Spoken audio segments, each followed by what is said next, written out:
السلام علیکم ورحمۃ اللہ وبرکاتہ۔ عزیز طلبہ و طالبات، امید ہے آپ خیریت سے ہوں گے اور آپ نے آئی زندگی والا چیپٹر اچھی طرح یاد کر لیا ہوگا، اس کے سوالوں کو اچھی طرح ذہن نشین کر لیا ہوگا، سوالوں کے جواب بھی۔ دیکھیے اب ہم چلتے ہیں اپنے اگلے چیپٹر کی طرف۔ میرے پاس ٹیکسٹ بک کا پیج نمبر 75 ہے اور چیپٹر کا نام ہے ہجرت و جہاد۔ دیکھیے پہلے سب سے ہم اس کی ریڈنگ کر لیتے ہیں۔ بسم اللہ الرحمن الرحیم۔ ہجرت کے معنی ایک جگہ چھوڑ کر کسی دوسری جگہ منتقل ہو جانا ہے۔ یہ ہجرت کا لغوی معنی ہے۔ ہجرت کے معنی ایک جگہ چھوڑ کر کسی دوسری جگہ منتقل ہو جانا ہے، لیکن اسلام میں ہجرت کا مفہوم یہ ہے کہ کسی ایسی جگہ سے مسلمانوں کا کسی دوسری جگہ منتقل ہو جانا جہاں وہ محکوم اور مظلوم ہوں، برسر اقتدار لوگ انہیں اسلام پر عمل کرنے پر تکلیف دیتے ہوں، لہذا ان کو وہاں اسلام پر زندگی گزارنا مشکل ہو، تو ایسے حالات میں مسلمانوں کو چاہیے کہ وہ اس سرزمین کو چھوڑ کر کسی اور جگہ منتقل ہو جائیں۔ البتہ اگر ان کے پاس ہجرت کے وسائل نہ ہوں یا کسی اور مجبوری کی وجہ سے ہجرت نہ کر سکتے ہوں تو اس بات کا امکان ہے کہ اللہ انہیں معاف فرما دے گا۔ جیسے اس کی وضاحت آئی بھی گئی ایک نوٹس میں کہ جیسے آپ صلی اللہ علیہ وسلم نے ہجرت کی مکہ سے مدینہ کی طرف، اور اس سے پہلے صحابہ کرام نے حبشہ کی طرف ہجرت کی تھی۔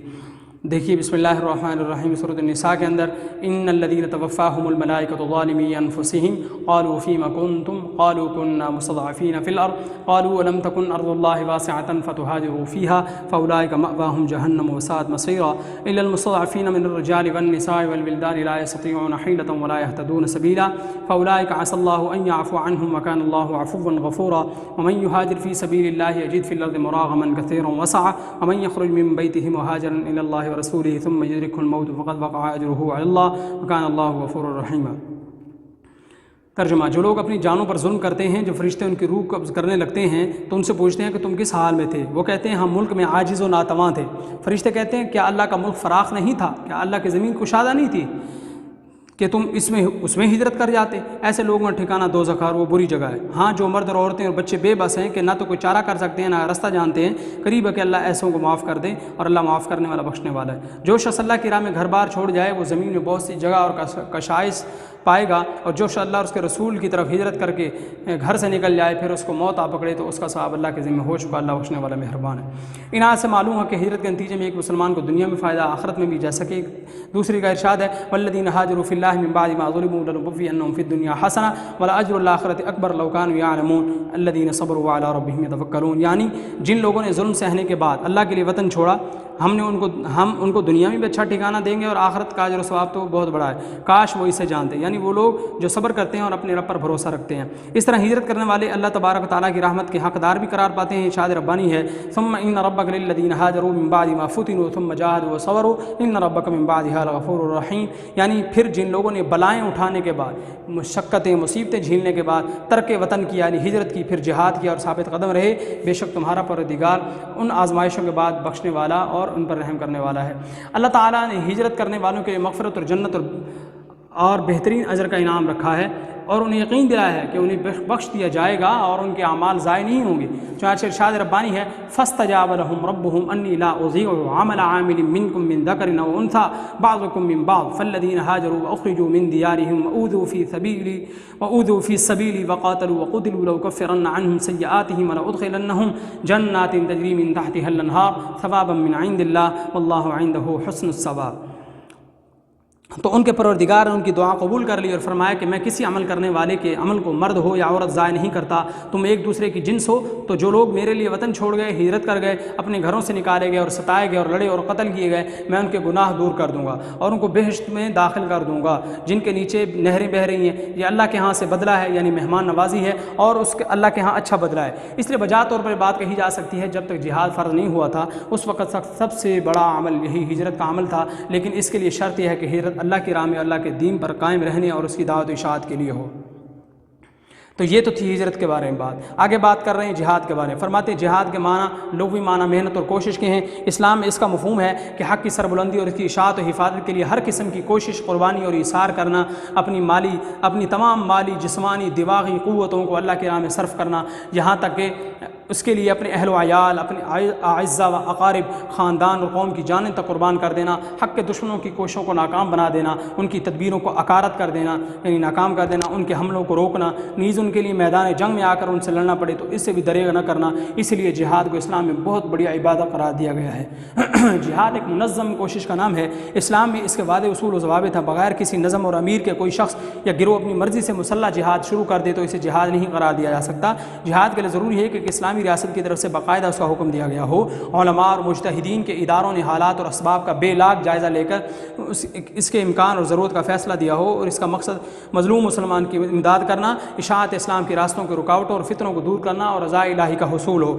جہاد کا مفہوم بہت واضح ہے۔ بعض علماء کی رائے میں جہاد کی سب سے اعلیٰ قسم خود اپنے نفس کے ساتھ جہاد کرنا ہے، اور وہ اسے جہاد اکبر قرار دیتے ہیں۔ بعض صحیح احادیث اور قرآن کریم سے بھی اس کی مفہوم کی تائید ہوتی ہے۔ ارشاد باری تعالیٰ ہے والذین جاہدوا فینا لنہدینہم سبلنا وان اللہ لمع المحسنین، یعنی جن لوگوں نے ہمارے بارے میں جہاد کیا، یعنی تکلیف اور محنت اور تکلیف اٹھائی، ہم ان کو اپنا راستہ دکھائیں گے، اور یقیناً اللہ نیکوکاروں کے ساتھ ہے۔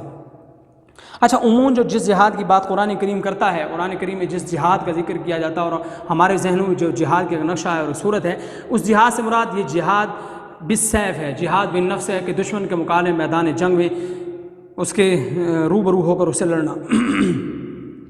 باقی جو جہاد بالنفس کی بات ہے، بعض علماء نے قرار دیا ہے کہ جہاد بالنفس یعنی اپنے نفس کے خلاف، اپنی خواہشات کے خلاف جہاد کرنا اعلیٰ قسم ہے۔ یاد رکھیں یہ جو جہاد کی قسم ہے یہ تو ہر شخص پر لازم ہے، جبکہ وہ جو جہاد ہے وہ تو ایک خاص وقت میں ہوتا ہے، خاص جگہ پر ہوتا ہے، وہ جہاد کی قسم اور ہے، تو لہذا اس کی اپنی فضیلت ہے۔ یہ جو جہاد ہے کہ اپنے نفس کے خلاف جہاد کرنا، کہ اپنی خواہشات کو دبانا، قرآن و سنت کے مطابق زندگی گزارنا، یہ تو ہر مرد اور عورت پر لازم ہے، تو لہذا اس کی اپنے فضائل ہیں اور اس کی جو ہے اپنی اہمیت ہے۔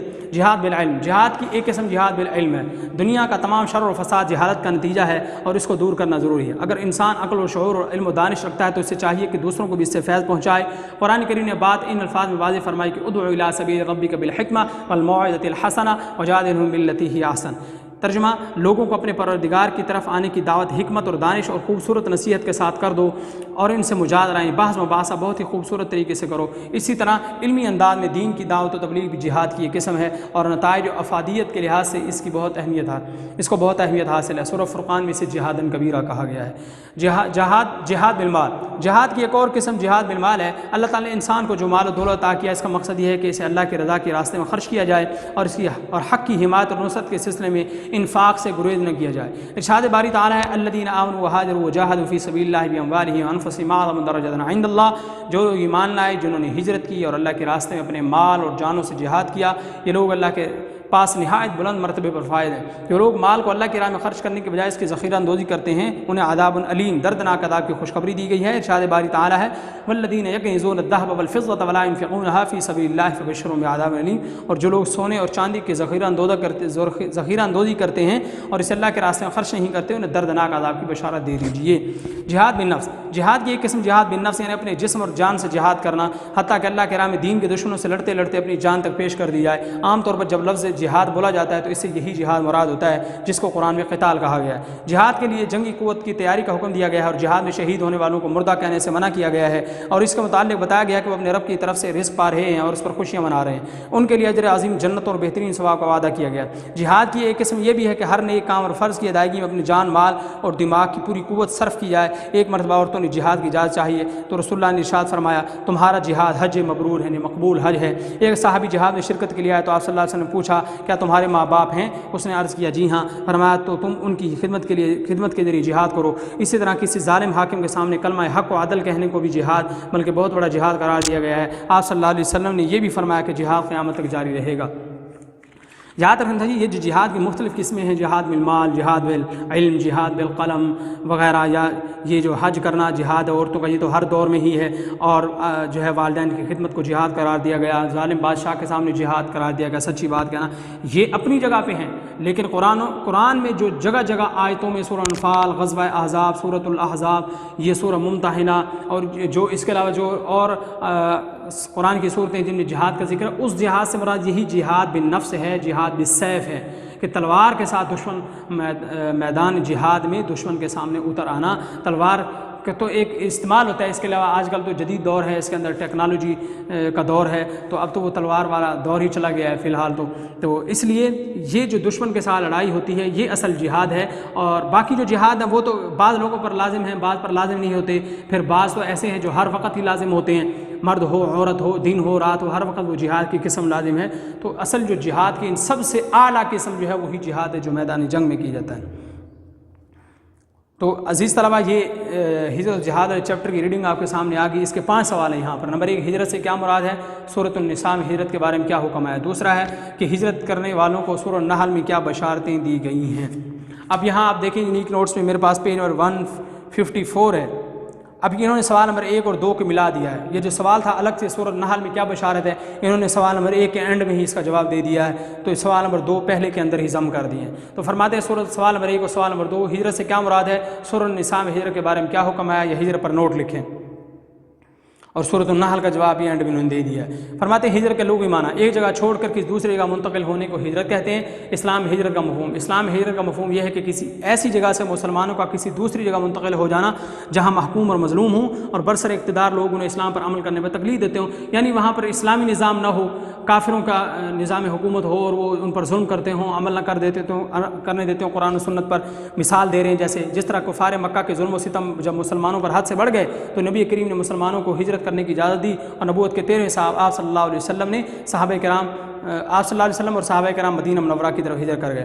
ہجرت کی شرائط، اللہ کی راہ میں ہجرت کی جائے، یعنی اللہ کی رضا کے لیے ہجرت کی جائے، پہلی شرط۔ دوسری شرط اللہ کے دین پر قائم رہنے کے لیے ہجرت کی جائے۔ تیسری شرط دین کی دعوت اور اشاعت کے لیے ہجرت کی جائے۔ سورۃ النساء میں ہجرت کے بارے میں حکم، یہ ترجمہ آپ نے کتاب کے اندر پڑھ لیا ہے، اور آگے اس کا آگے دیکھیں۔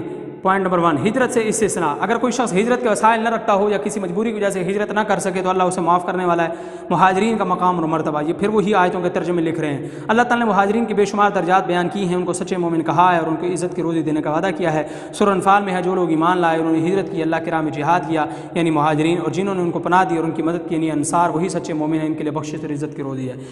آگے بلا عذر ہجرت نہ کرنے والوں کو وعید، فرماتے ہیں سورۃ انفال میں اللہ نے ارشاد فرمایا جو لوگ ایمان لائے مگر ہجرت نہیں کی آپ کو ان کی رفاقت سے کوئی سروکار نہیں۔ سورہ آل عمران میں ہجرت کرنے والے کو خوشخبری، ترجمہ تو ان کے پروردگار ان کی دعا قبول کر لی، فرمایا کہ میں کسی عمل کرنے والے کے عمل کو مرد ہو یا عورت ضائع نہیں کرتا، تم ایک دوسرے کی جنس ہو، تم جو لوگ میرے لیے وطن چھوڑ کر گئے یعنی ہجرت کر گئے اور اپنے گھروں سے نکالے گئے اور ستائے گئے اور لڑے اور قتل کیے گئے، میں ان کے گناہوں کو دور کر دوں گا اور ان کو بہشتوں میں داخل کروں گا، یعنی باغات میں داخل کروں گا جن کے نیچے نہریں بہ رہی ہیں، اللہ کے ہاں سے بدلہ ہے اور اللہ کے ہاں بہت اچھا بدلہ ہے۔ ہجرت کرنے والوں کو سورۃ النحل میں بشارت، دوسرے سوال کا جواب۔ اللہ کا ارشاد ہے جن لوگوں نے ظلم سہنے کے بعد اللہ کے لیے وطن چھوڑا ہم ان کو دنیا میں اچھا ٹھکانہ دیں گے اور آخرت کا اجر تو بہت بڑا ہے، کاش وہ لوگ اسے جانتے، یعنی وہ صبر کرتے اور اپنے پروردگار پر بھروسہ کرتے۔ آگے فرماتے پھر جن لوگوں نے بلائیں اٹھانے کے بعد ترک وطن کیا، پھر جہاد کیا اور ثابت قدم رہے، بے شک تمہارا پروردگار ان آزمائشوں کے بعد انہیں بخشنے والا، ان پر رحم کرنے والا ہے۔ دین اسلام کی مشہور ہجرتیں، فرماتے ہیں نمبر 1 پہلی ہجرت حبشہ، دوسری ہجرت مدینہ۔ آگے فرماتے ہیں سب سے بڑا عمل جب تک جہاد فرض نہیں ہوا تھا تب تک سب سے بڑا عمل ہجرت تھا۔ تو عزیز طلبہ یہ آپ نے سوال نمبر 1 اور 2 یہ یہاں تک یاد کر لینا ہے، اچھی طرح اس کو یاد کرنا ہے تاکہ MCQ حل کرتے ہوئے مختصر سوال حل کرتے ہوئے آپ کو کسی قسم کی دقت کا سامنا نہ کرنا پڑے۔ تو اللہ سے دعا ہے اللہ تعالیٰ ہمیں عمل کی توفیق نصیب فرمائے۔ السلام علیکم ورحمۃ اللہ وبرکاتہ۔